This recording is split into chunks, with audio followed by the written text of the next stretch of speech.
The Softears Volume. No S. Legacy Review, Episode 5. Let's talk about it.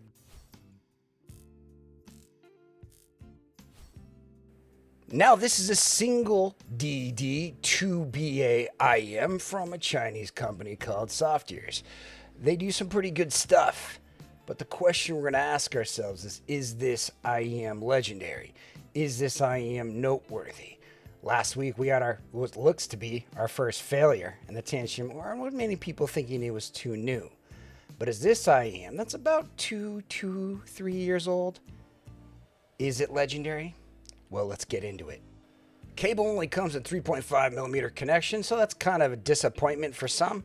But it's still a nice cable with no major fault to it. It doesn't have a chin slider, but it feels nice in hand. It has a little volume here on the Y split and a Softears on the termination. There we go. This is a remarkable shell. It's a filled resin shell, so it's a little bit more durable than other types of shells that are not fully filled in. And it also has a nice color and a nice texture to it.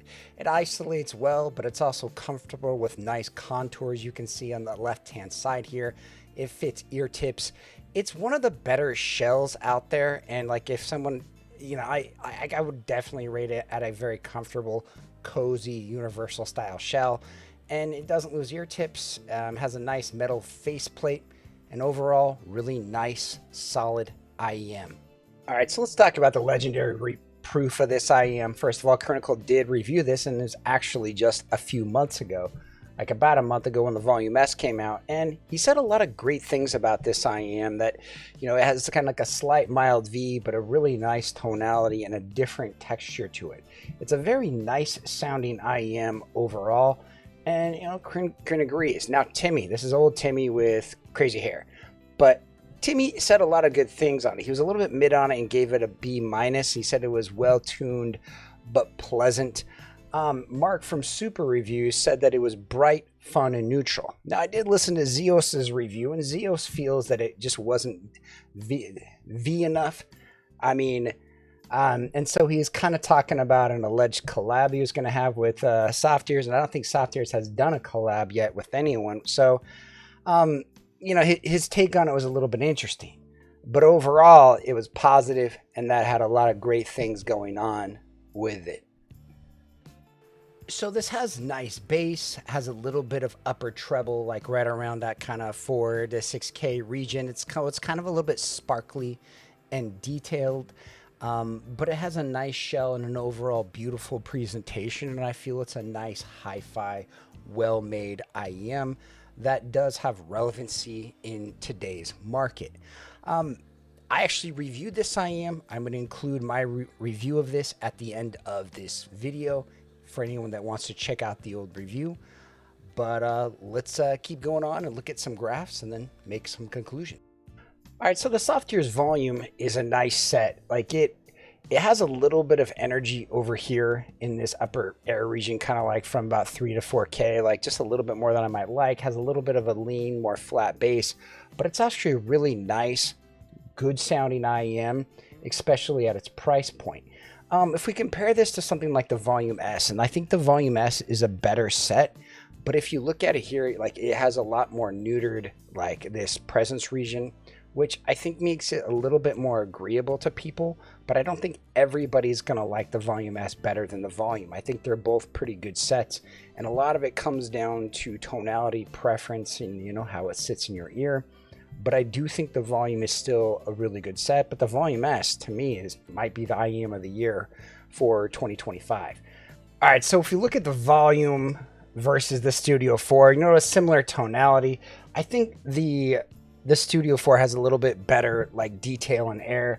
The Volume does come across a little bit blunted just due to a few reasons, like maybe it's driver tech, maybe it's tonality, but like there is a little bit of a difference to those. Now, if we look at other IEMs from their lineup, the Softears Twilight, I'll be having one coming in pretty soon. You'll notice a little bit more bass. It's a little bit more fun, a little bit more enriching of a set. And it's a single dynamic driver. They do sound a little bit different. I really like the Twilight. I think it's one of the better sets out there. that Softears has done, and that's just kind of something to note. Now, if we look at other IEMs right around that $300 price point, now if we look at other IEMs around that $300 price point, we have the Moondrop Blessing 3. The Moondrop Blessing 3, like it feels like it just has a little bit more of a leaner, brittle presentation, but it's really not a bad set and it's fully enjoyable. But I would give the edge to the volume personally. If you look at the other sets around that $300 price point, a lot of people really like Jay's Estrella. I think Jay's did a good job with the Estrella, but there's some weird things with this upper treble where I think the upper treble doesn't sound as natural as it could. I would give the edge to the volume. And I do think Jay's Estrella is a nice set, but it does have some minor quirks, some minor issues in that upper air and treble and detail. Around this price, you have the Moondrop Clinical Dust. Now, this is really close. Like, there's certain times where, if I A-Bing these as I have been the last couple of days, like, I feel like there's something to the dusk and the upper air is really, really nice. But like this mid-treble region to me on the dusk feels a little bit neutered and lacking. And so track depending, sometimes I like the volume, sometimes I like the dusk more. But that's just kind of me. You look at something like the Da Vinci. I mean, the Da Vinci is, and look at how close this is to that JM1 style target. Like the Da Vinci has a little bit more treble or a little bit more bass, a little bit less treble. But it's just kind of an interesting tuning that like, the volume just works. To me, the Da Vinci has some nice things about it. It's not a bad set, but for me, it feels a little bit brighter in ear, and that's kind of the problem that I had with it. Now, if you look at other sets out there, like even stuff like the Odyssey, like this tune, this philosophy is very, very similar. Like the Odyssey is a nice set, but I think it's upper air and treble extension. I don't know.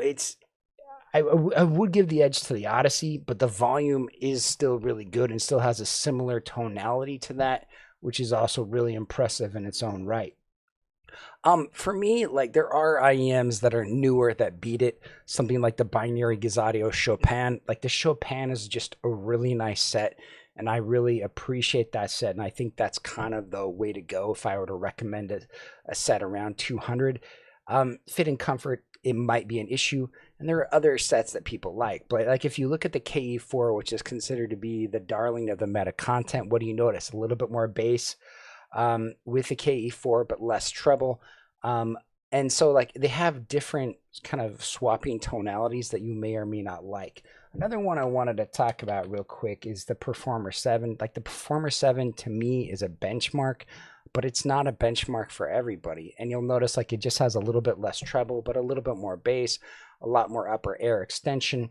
And so it fixes that upper air extension, but it also can sometimes come across a little bit unnatural depending on what you want. So even though the volume is a few years old, it is still exceptional.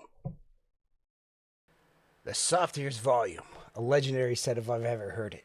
Great shell, great fit, great build quality, reasonable price, and is an overall good sounding IEM with a unique signature that is a little bit contrasty to other sets out there. I really like this set, and if someone were to ask me, hey, is this a good IEM? I'm going to tell you absolutely so. Is this IEM legendary?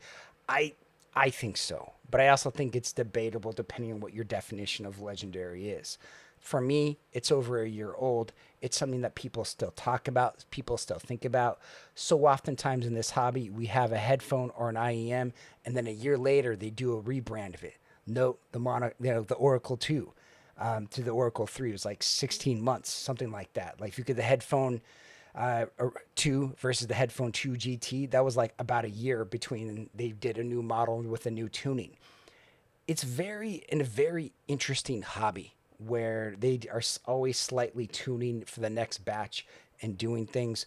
But this IEM itself kind of holds its own, and to me is a fantastic IEM, a likable IEM, and a good IEM, and could be something that really works for you as an all-around beautiful, gorgeous set for people that need build quality. Thanks for watching. Please make sure to vote in the poll. If you have any questions, let me know. Bye-bye.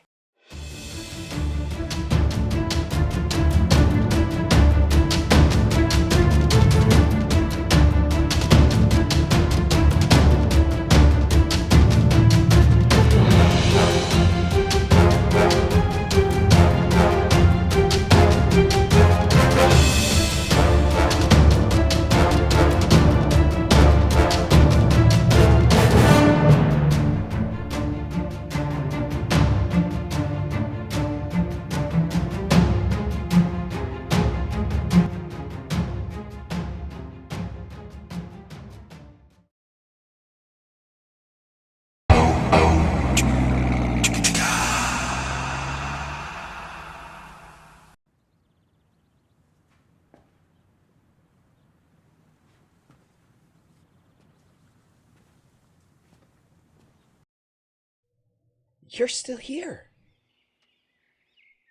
It's over. Go home. Oh, you're expecting a teaser for our next video. Well, we don't have that kind of money. What are you expecting? One of those store reviewers to show up in a saucy little leather number? Go.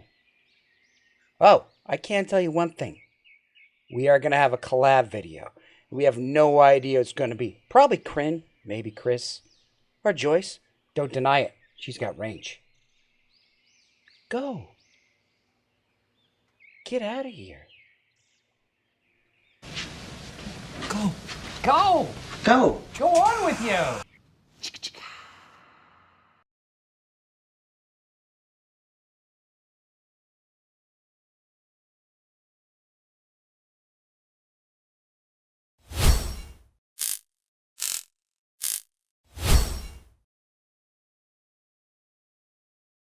The Softears volume.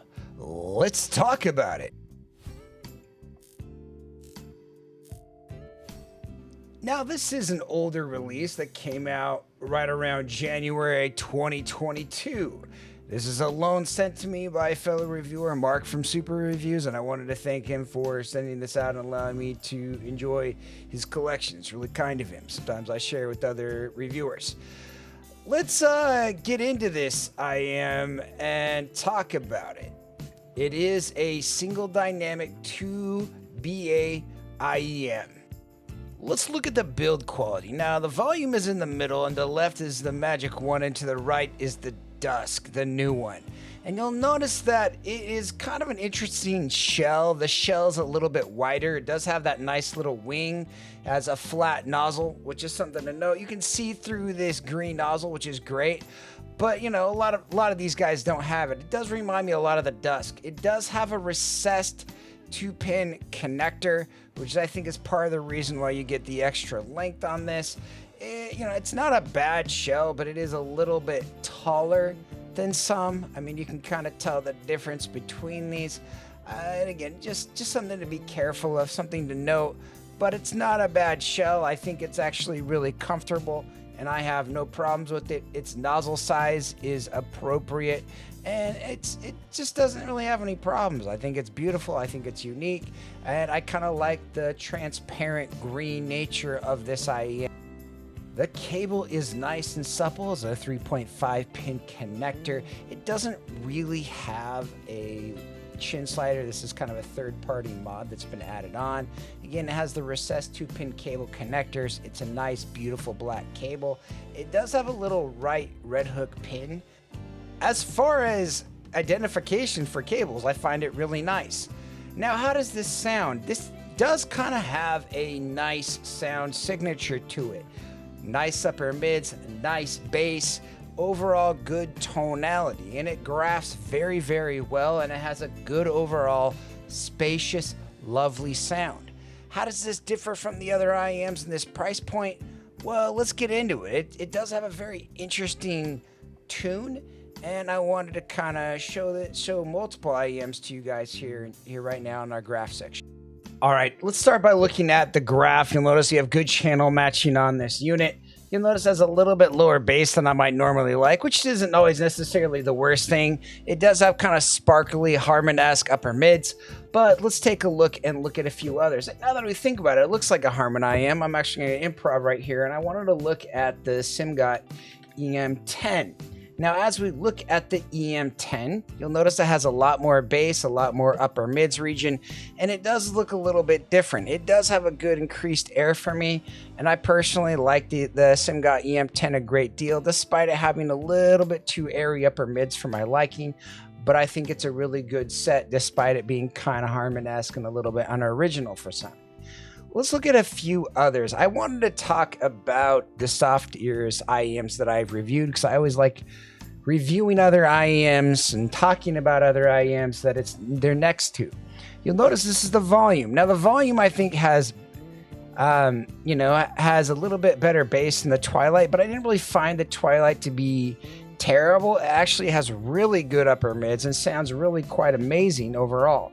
The Twilight is an amazing IEM. The volume is, despite it having maybe a little bit better bass, sometimes the graphs don't always show you anything. And it's hard to kind of identify that with graphs, and graphs give us a lot of great information, but they don't give us everything.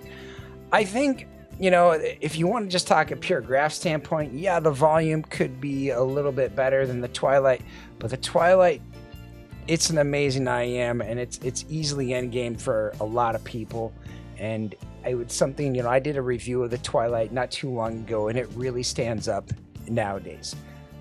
Another one I've reviewed recently on channel was the Softears RSV. Now, I really like the RSV. It has a little bit more subdued upper mids. I mean, its bass region is about the same as the volume, but I think its drivers are doing something a little bit better. And the RSV it's a special set. It's a really special set. And it just kind of has this better overall tonality to it. And it's just a really impressive, fun set. And I think the RSV is just a lot of fun. And I really recommend you guys to try it if you can. It is an expensive set. It's like, I don't know, I want to say it's $700. But it is something you guys should keep on your radar and check out if you ever get the opportunity to. Another one to look at, like the Valori. I've had this in house, and it kind of came with the volume to be able to check out. I don't know. I think the Valori does sound maybe a little bit better in certain areas, but it lacks a little bit of imagination and sparkle. It just kind of has a little bit of a dry tonality. It's not bad, but when you have an IEM that's a year and a half old, that's like around $200, that can be competitive with your IEM. I just don't really find it that great of something to consider. I mean, on its own, the Valori is a good, solid, well-packaged IEM, but on a sonic basis and just a head-to-head battle, I don't know. I think I'd take the volume, and I think I'd have to recommend the volume, as I think the Valori just lacks anything of fun. Well, the volume has a lot of great things about it. It has great space, has great air, it has great technicality for a $200 IEM. It sounds really good. It's fully enjoyable. So much good going on with the volume. One thing to look at is the Mega 5 EST. Like, a lot of people really like this Mega 5 EST, but if you look at something like the volume, you'll notice that it has a similar kind of tonality, like its upper mids are a little bit lower, but I mean, through here, so similar, so close. I think the upper air and the detail of the Mega 5 EST is better. The Mega 5 EST is like a $600 set, but it just kind of goes to show you how close the volume is to a lot of these sets. It's just something to look at. Another one to look at, I reviewed this on channel, was the Blessing 3. Part of me likes the volume better, part of me likes the Blessing 3 better. I think the technicalities in the Blessing 3 are maybe a little bit better, but the wow factor and the fun factor and the volume are definitely there. The volume's, it's definitely a great set and just something to consider. But I mean, if you look at these, how close are they? The volume has a little bit more bass, but it also doesn't have dynamic drivers. I mean, their shell size is very, very similar.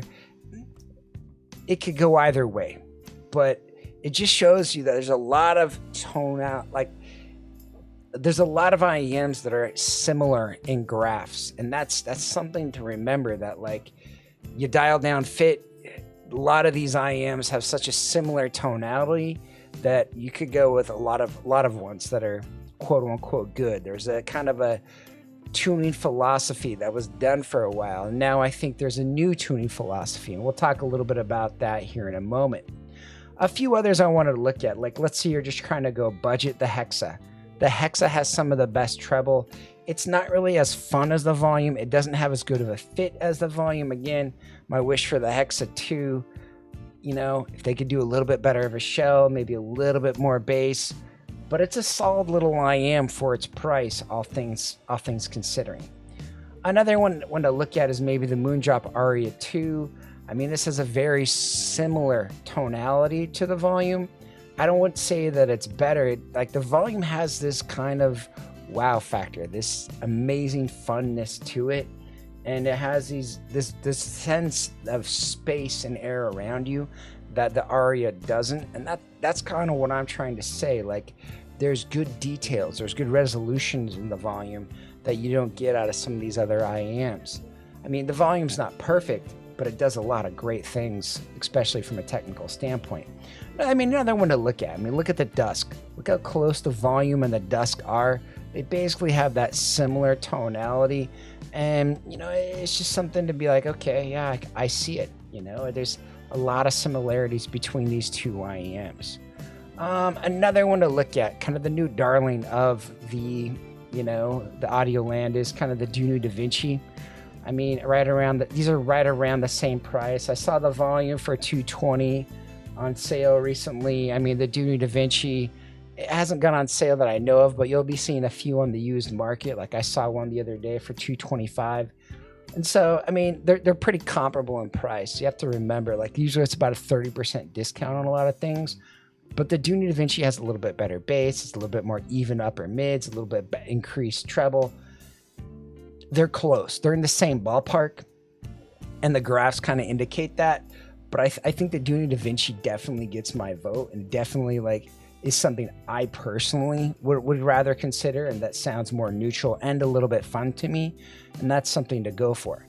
One other thing to show you, the Jazeer 61T. I'm a huge fan of this IAM, and I use it a lot, actually, despite having a lot of other IAMs. Well, partly because other IAMs are on loan, but I really like the Jazeer 61T. It's a really solid set. It fits my target almost perfect. It has good extension, good upper air. It has a little bit better bass, a little bit less shouty upper mids, but by no means is the volume shouty. It's just a slight different approach. There's sometimes like crazy approaches, just like crazy IEMs, but then you get something like, you know, sometimes it's just like tweaking neutral, and that's kind of the difference between these two. Both of these come across neutral, but have slight differences in tonality in what they do. Both are great sets. Both are highly recommended. To me, the 61T is a little better and about that same price, but I definitely can see how people would like the volume. The volume has this kind of lush presentation with a sense of air and space to it that, like, I think the 61T might lack a little bit. It kind of lacks a little bit in that treble, like, fun extension. Like, it's just not quite there. But again, both great sets to look at and consider. All right, let's rank this up. The Softears volume, I think it's a competitive set in the market. I think it's one of those IAMs that you might really like. I think it has extremely impressive mids, solid bass, but its highs are a little bit lacking. It doesn't really have a great deal of note weight, but its soundstage is completely mint, and I love it. It has good resolution for its price and good imaging. It's a good IEM, especially if you can find it on sale for, I think, $220. I've even seen it in the used market for around $200. I think at that level, I think it's an easy one to recommend, and this 1-star would go up to 3 if you can get it for $220. It's a solid set. It's really fun. It's really enjoyable, but again, it does have slightly splashy treble, but it's a legend of a set. It's a good set. If you're watching this video and thinking, man, does Jay just like the volume? Yeah, I love the volume. I think it's a fantastic little green set, and it's an affordable, reasonable price that's not ridiculous levels of sound quality. And that's kind of the thing, is that, like, you know, you get something like the Mirai, the other green IEM that I've reviewed. The Mirai is a good set, but at $1,100, there's high expectations. At $250 or something, or $220 or whatever you might be able to get the volume at, it's a lot less of expectations. We can get this sound quality for that price. Super impressive, super fun IEM. Something definitely consider on your radar. You know, you get to listen to some old sets and they're just not really that relevant or that competitive, or they're just super expensive, or they have build quality issues. But something like this, it fits everything I could ever really want. Good build quality, fun IEM, not too bright, not too crazy, not too splashy, and it has a nice sonic quality that I fully enjoy. It has a nice cable, a nice package, and it's not super, super expensive. I think it's hard sometimes finding IEMs in this price range that are good and recommended, and this is kind of one of those IEMs to consider. There's a lot of different IEMs we looked at today, like maybe the Blessing 3, like if you can find that used, that's something also to consider. Maybe the Dusk Original is something to consider, but it really just kind of, you have to figure out what you want and what you like. This gets a solid recommendation. It's not something I probably would reach for or go buy myself, but I'm happy I got to demo it and hear it. And I think this is a very strong set, but just not the set for me. Not something that I'm just going to absolutely love and listen to. I think it kind of has some of the same issues that the Hype 4 has, that has slightly splashy treble, but it's an overall a super solid set and super fun, and I like listening to music on it. Thanks for watching. If you guys have any questions, leave them in the comments below. You're still here. It's over. Go home. Go watch another IEM video. It's done. That's the entire video. What more do you want?